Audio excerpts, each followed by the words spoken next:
Bonjour à tous, je m'appelle Ida Dossi, bienvenue à Séoul. Je vous emmène découvrir la Corée du Sud, où je vis depuis 27 ans. Bien, alors si aujourd'hui on parlait d'amour et de sexe, compliqué en Corée, compliqué. Et pourtant, c'est partout et tout le temps, et ce depuis bien longtemps. Même si le sujet de l'amour, évidemment, c'est sacré, comme partout, le sexe, ça a été tu, caché, sale. Jugé sale pendant très très longtemps. Hein. C'était vraiment une partie assez noire. En général, quand on bride ce sujet, ça ressort de tous les côtés de manière encore plus vive et fracassante et problématique quelquefois aussi. Les jeunes d'aujourd'hui n'ont plus du tout la même sexualité que leurs parents et les choses, là encore, évoluent extrêmement vite. Si vous connaissez la Corée, un tant soit peu, vous devez savoir que toutes les activités parasexuelles des rues coréennes sont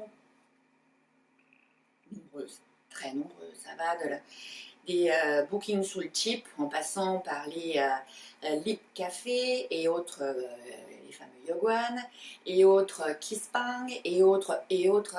Tout est expliqué dans mon livre. Alors très sincèrement, concernant le sexe, on a sur le sujet une énorme fracture générationnelle. Il n'est déjà pas évident d'en parler dans la société coréenne. Entre générations, c'est terrible et c'est dramatique. Il y a peu ou pas de communication. Et ça pose problème, bien évidemment. C'est un sujet noir, tabou, et pourtant diablement d'actualité et à traiter, là encore, urgemment. J'ai mis énormément d'exemples, beaucoup de faits de société, beaucoup de données chiffrées, d'expérience aussi, parce que je vis là, j'y élève deux garçons, valait mieux les mettre au courant pas mal de choses. Donc je vous laisse découvrir tout ça.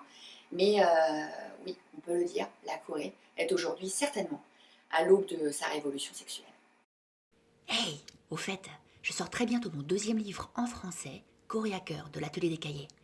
Suivez-nous sur Instagram et Facebook pour plus d'exclus.